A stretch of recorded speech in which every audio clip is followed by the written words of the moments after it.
Olá, pessoal. Espero que todos estejam bem. Na aula de hoje nós vamos falar sobre os polímeros sintéticos, tá? Eles também são conhecidos como plásticos.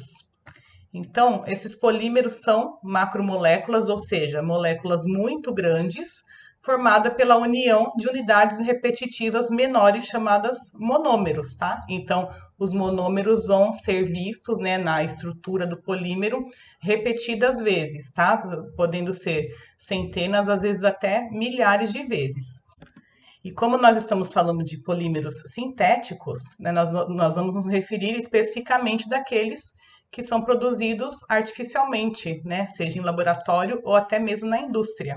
Tá? Existem alguns polímeros naturais, como alguns carboidratos e as proteínas, tá? Mas hoje nós vamos falar dos polímeros sintéticos.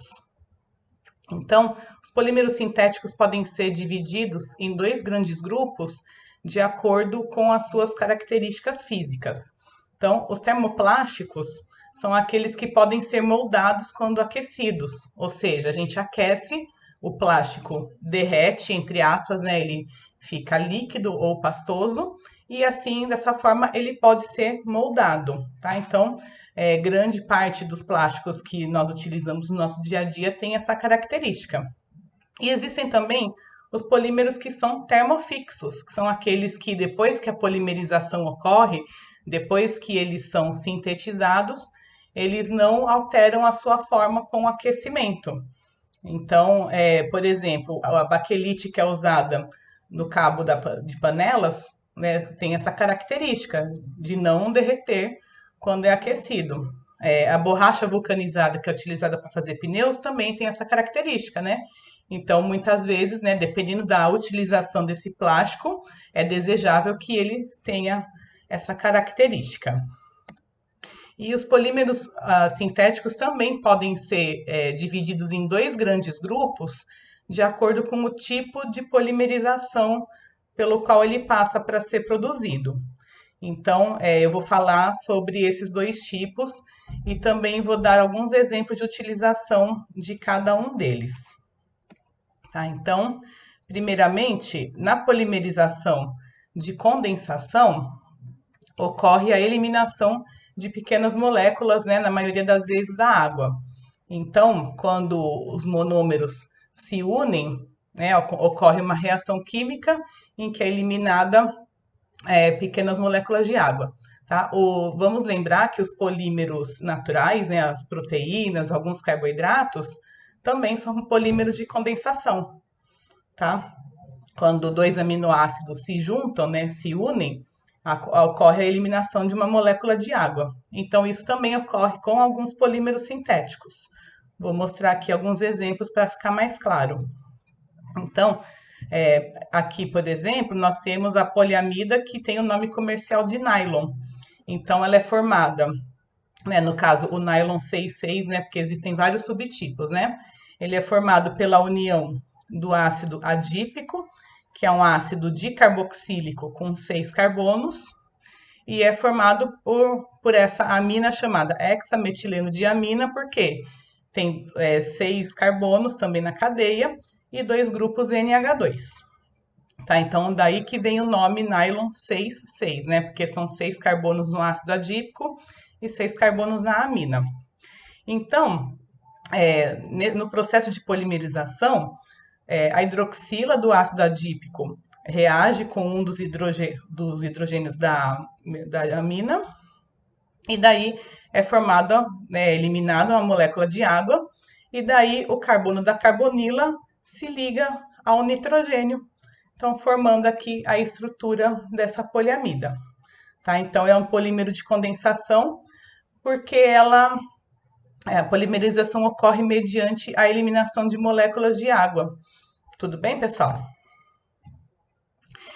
As poliamidas são caracterizadas por ter alta resistência mecânica e também resistência a solventes orgânicos, né? Como, por exemplo, éter, ou mesmo etanol, né? Então, por ter essa resistência a solventes orgânicos, ela pode ser utilizada, por exemplo, em engrenagens que são utilizadas para montar máquinas que tenham contato direto aí com esses solventes orgânicos, né? Então, que a gente sabe que a engrenagem não vai se desgastar ou se dissolver com muita facilidade, né, devido à presença desse solvente orgânico.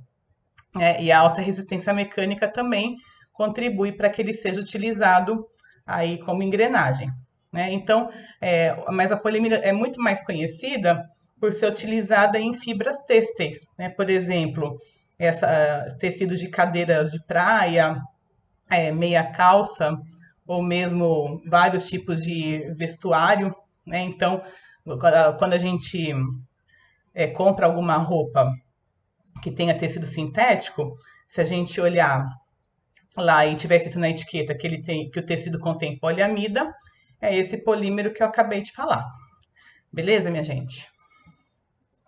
O poliéster, que também é conhecido, e o PET, né, eles são do mesmo grupo, eles também são polímeros de condensação, também tem uma certa resistência mecânica e também uma resistência química, né? Eles são resistentes ao ataque de ácidos e de bases, né? Tanto é que existem algumas bases que não podem ser armazenadas em recipientes de vidro, porque elas atacam o vidro, mas elas podem ser armazenadas em embalagens PET, né? Embalagens plásticas.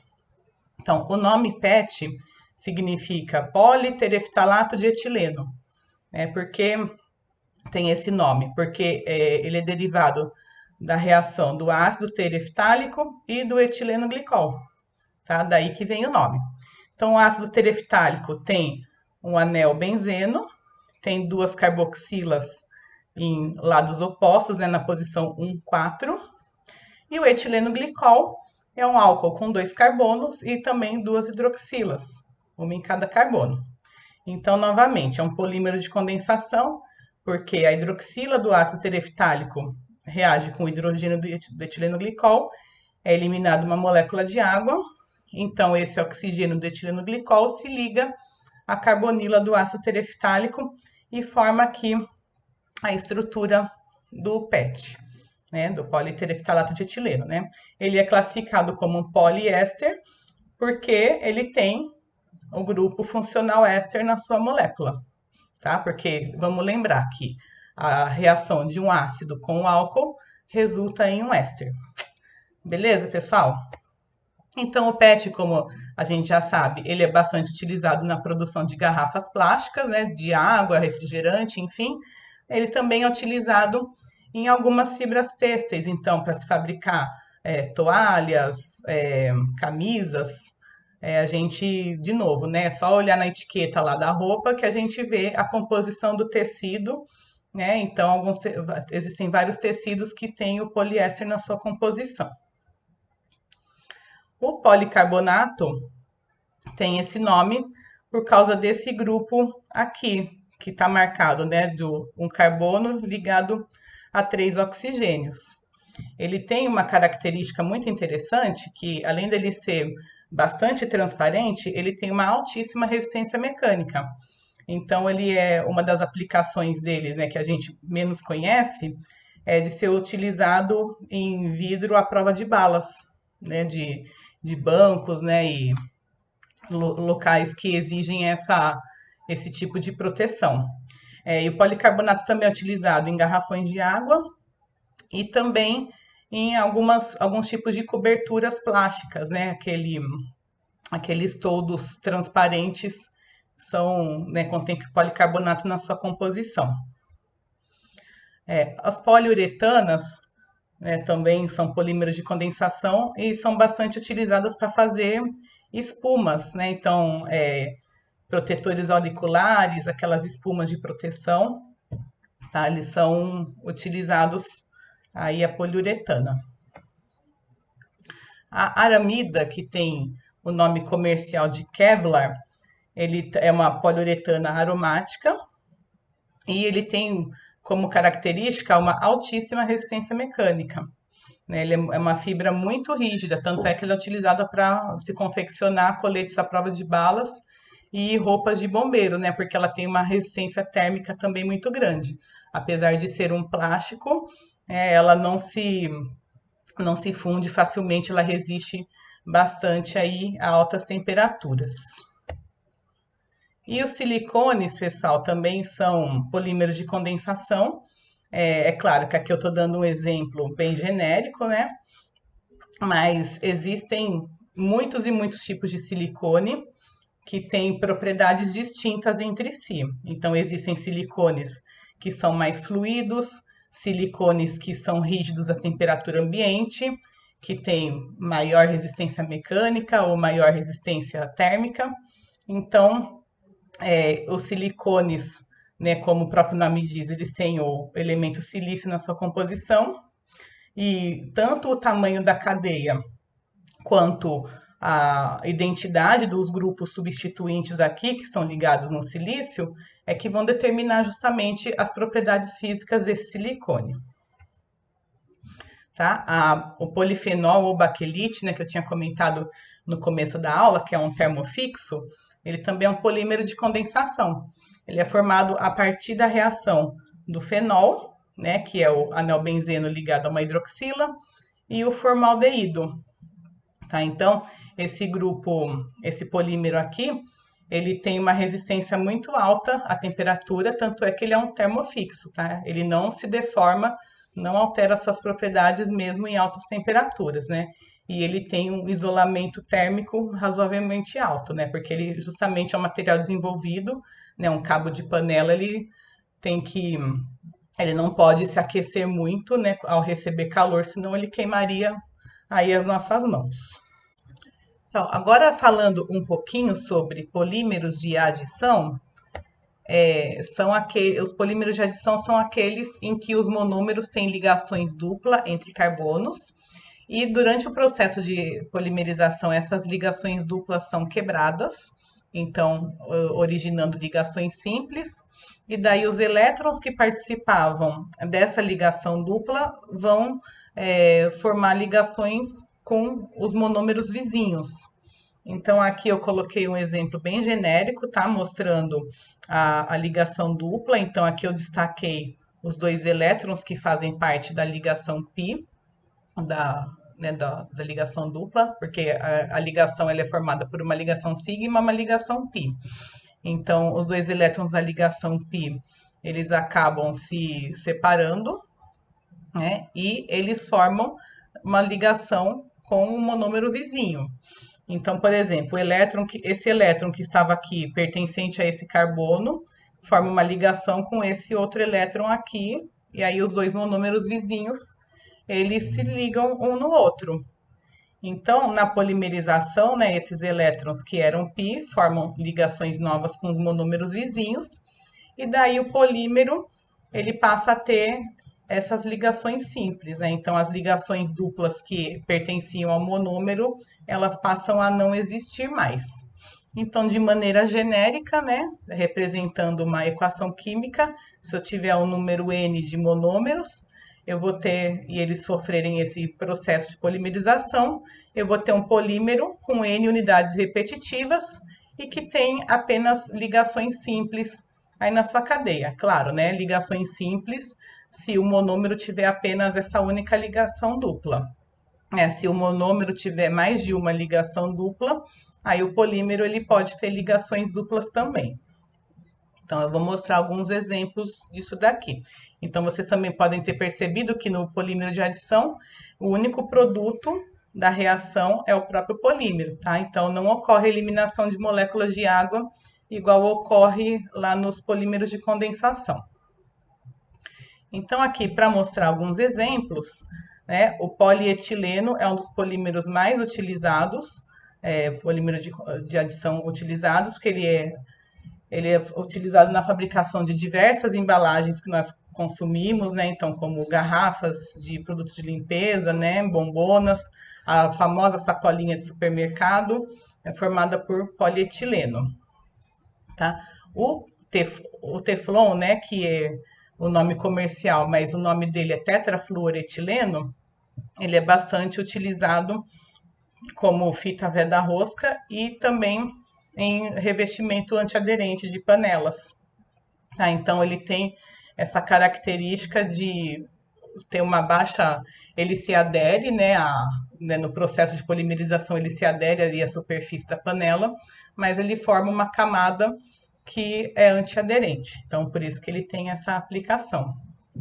O polipropileno e o poliestireno são bastante também utilizados no nosso dia a dia, né, para se confeccionar cadeiras plásticas, potes, né, para uso alimentício. O poliestireno é usado em copos descartáveis e também como para se fabricar o isopor, né? Mas aí nesse processo a polimerização ocorre junto com a formação de gases, né?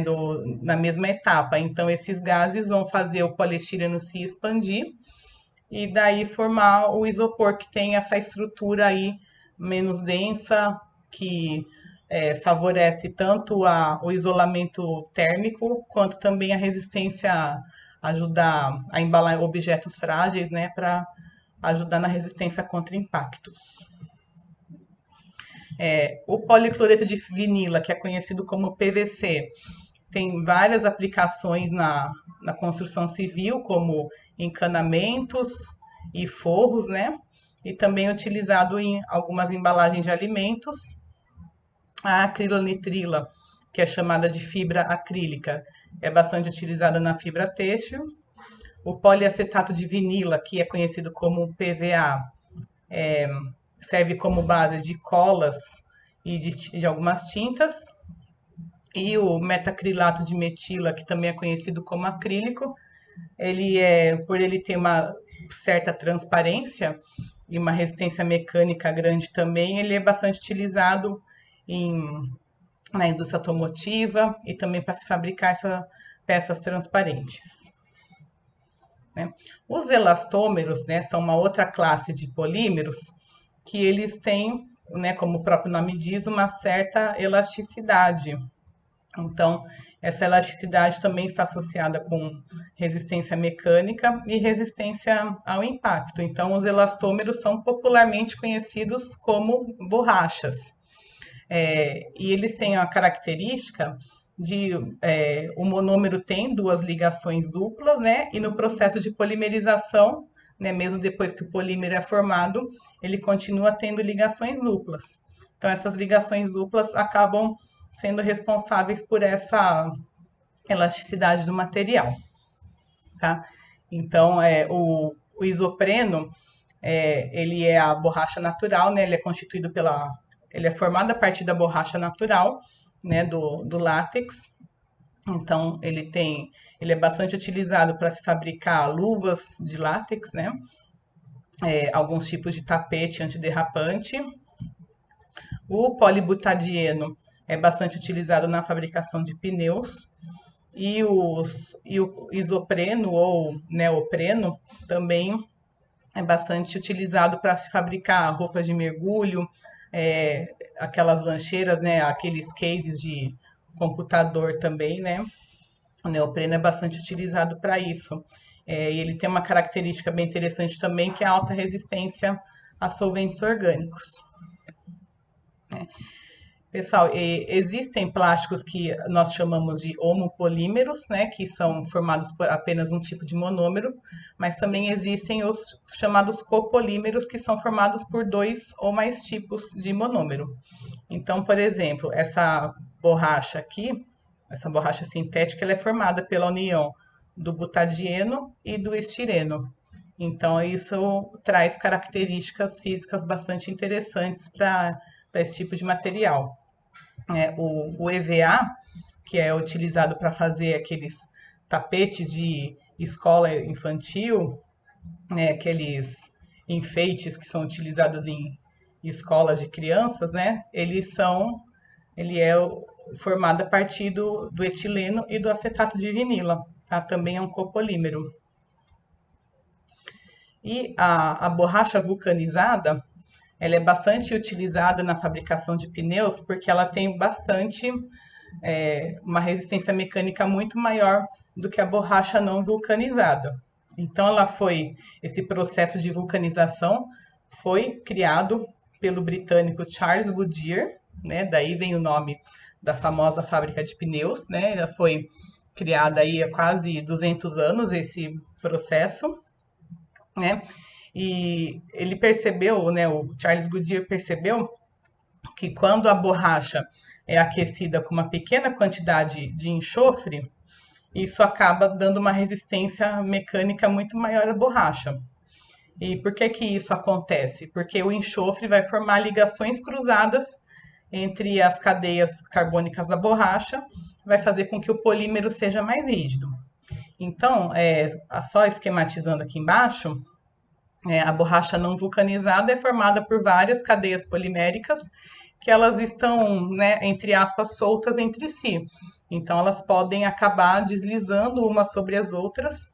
Então, o fato delas poderem deslizar dá uma certa elasticidade para a borracha. Quando a borracha é vulcanizada e são criadas essas ligações com o enxofre, aqui representadas em rosa, então essas cadeias não têm tanta liberdade de movimento. Então isso aumenta a rigidez da borracha. Tá? Então esse processo é bastante utilizado para se produzir borrachas de alta resistência mecânica, que são utilizadas aí para pneus e outras aplicações. E daí, pessoal, a gente falou bastante sobre vários tipos de plástico, né? Hoje em dia é muito difícil a gente não utilizar plásticos, né? Porque tudo que a gente consome ou vem embalado com plástico, ou ele leva plástico na sua composição. E tudo isso ocorre porque o uso de plásticos permitiu a produção de embalagens com menor custo, embalagens que fossem mais leves, né? Porque se a gente comparar uma garrafa de vidro, uma garrafa de plástico, né? O plástico, por ser menos denso, ele acaba trazendo uma leveza maior para os materiais se a gente utilizar volumes parecidos, né? Volumes próximos. E os plásticos também têm de uma maneira geral, têm uma resistência mecânica maior. E eles também, né, no caso dos termoplásticos, eles exigem menos calor para serem moldados do que materiais de vidro ou materiais termofixos. Então, isso acaba resultando em economia, menos gasto energético. Mas nós sabemos que o consumo de plástico, ele aumentou de uma maneira desenfreada e a grande maioria do plástico que é utilizado, infelizmente hoje, ele não é reciclado. Então, além de não ser reciclado, muitas vezes eles são descartados de maneira inapropriada. Então, eu moro longe da praia, eu moro no interior do estado, mas tudo bem, tudo que a gente joga no lixo acaba indo para os oceanos, né? Porque a gente faz parte aí de um ecossistema muito grande. Então, a gente tem que também parar para pensar nas nossas escolhas de consumo. Né? Será que a gente não pode usar menos plástico? Será que a gente não pode escolher outros produtos que levem menos plástico na composição? E se a gente usar, será que o plástico que a gente joga fora, será que ele realmente vai ser reciclado? Então, tudo isso a gente tem que pensar, né? Porque quando a gente coloca o lixo para fora da nossa casa, a gente pensa, né, geralmente, que o problema foi resolvido, né? Eu usei, descartei, pronto, acabou. Mas se a gente pensar que nós fazemos parte de um planeta que é um organismo vivo, né, e que é uma coisa só, não existe o jogar fora, porque o plástico que você joga para fora da sua casa, ele pode parar em algum lugar inapropriado. Então, a gente tem que ter mais consciência, né, sobre o planeta que a gente está deixando aí para as futuras gerações e também para nós mesmos, né? Ainda hoje é muito comum a gente encontrar, né, na praia ou encontrar na rua mesmo muito lixo descartado de maneira inapropriada. Bom, eu espero que vocês tenham gostado da aula. Muito obrigada pela atenção e até a próxima aula. Tchau, tchau.